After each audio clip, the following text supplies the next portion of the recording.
Hey there, guys. Welcome to X-Rated Taco Productions. I'm here today to talk about one of Stephen King's most beloved characters and products. It. It is a novel about a bunch of kids and eventually their adult versions facing and being attacked by a clown, an interdimensional being named Pennywise. And it's great. I've personally never read the novel yet, but I have seen the show, movie, TV thing, that aired back on ABC back in the day. And I liked it. It really is one of Stephen King's best TV miniseries, and he's had quite a bit of them. Some of them good, some of them bad, whatever. But this one was extremely well received by fans. It has probably helped create more clown phobias than any other piece of media. And, man, it definitely seems to be holding its place as one of horror's best characters. So, why adapt this into a film? Much less two films like we're getting. One's going to be based on the part where they were kids, one's going to be based on the part where they were adults. Very much in the same vein as the show. So yeah. I think part of it was ABC put a lot of restrictions on the production of the old It adaptation, and that kept them showing a lot of blood. A lot of child murder is the big thing, especially on ABC, the fucking Disney-owned network of all things. Yeah, I mean,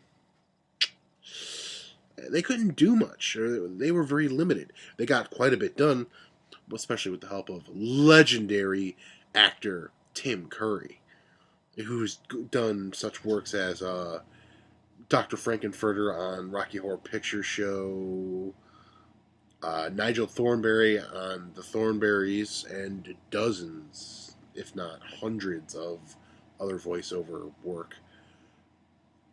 So yeah, he really sells performance. You really can't have a Tim Curry performance not be entertaining in some way.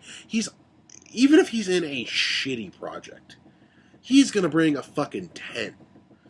Alright? He doesn't care. Well, he does care. That is my washing machine. It seems to be a bit loud, just in case you may have noticed it in the background, but whatever, we'll get back to him. Tim Curry. And he's great. And he is also the new adaptation's biggest enemy. Alright? It is very difficult to replace Tim Curry and make it good. Alright? Fairly recently, strange as it is, we've had an adaptation of an old product with Tim Curry, the Rocky Horror Picture Show, which strangely had a reverse kind of thing to what this is doing.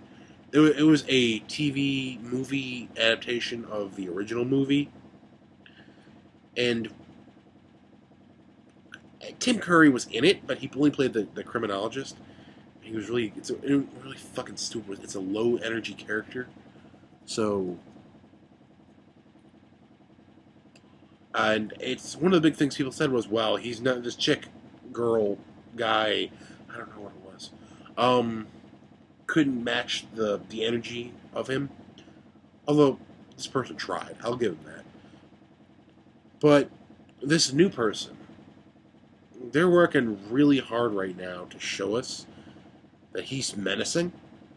So far, there's been no trailer, but there's been a sort of J.J. Abrams style promotional campaign, with missing posters, and there's even been a rumor that all those clown sightings that happened over this past October were actually a viral marketing campaign, which works. I don't know what the hell else it could be for. Some people were thinking Rob Zombie's 31, but even that doesn't make any damn sense. They looked more like Pennywise and everything. But yeah, and I don't know. Some people don't like the way this new Pennywise looks. It looks sort of like a old school Victorian jester kind of thing, which I really like. It looks different enough from the Curry Pennywise, but I want to hear his voice. I want to see him move. I need, sort of like the Power Rangers movie, I need movement to judge this thing properly.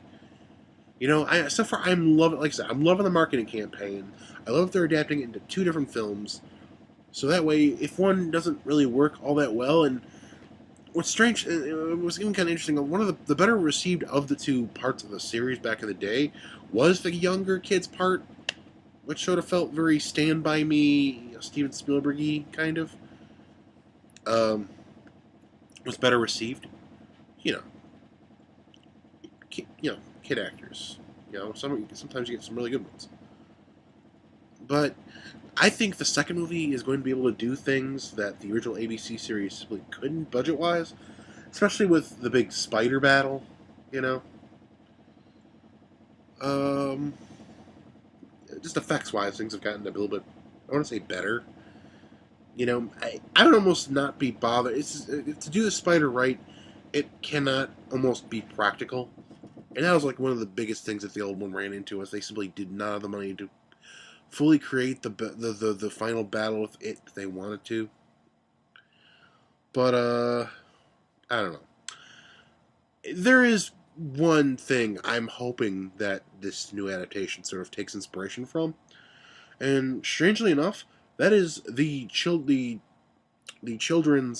claymated film Coraline, which shares some striking similarities to this kind of storyline. You know, about a small town, a bunch of kids go missing every couple of years.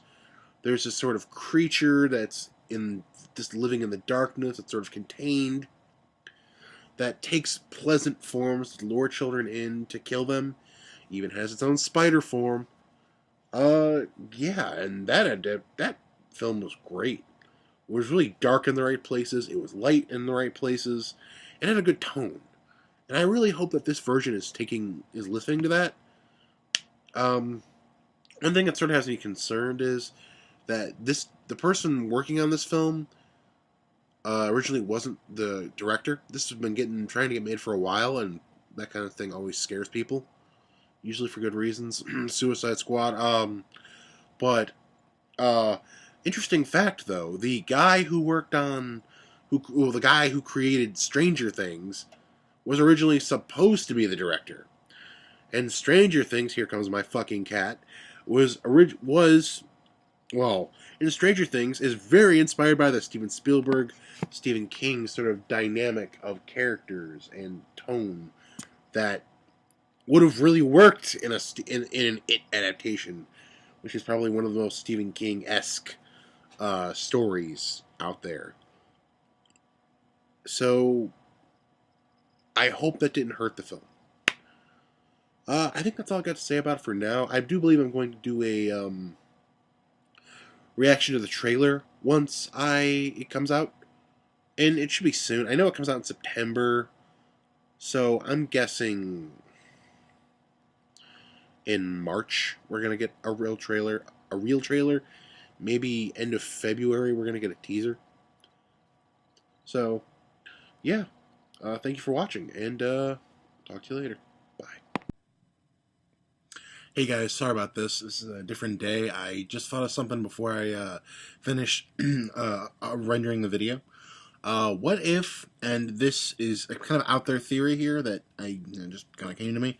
What if the reason Pennywise looks different, and the reason that this version exists, maybe this is the future, possibly, of the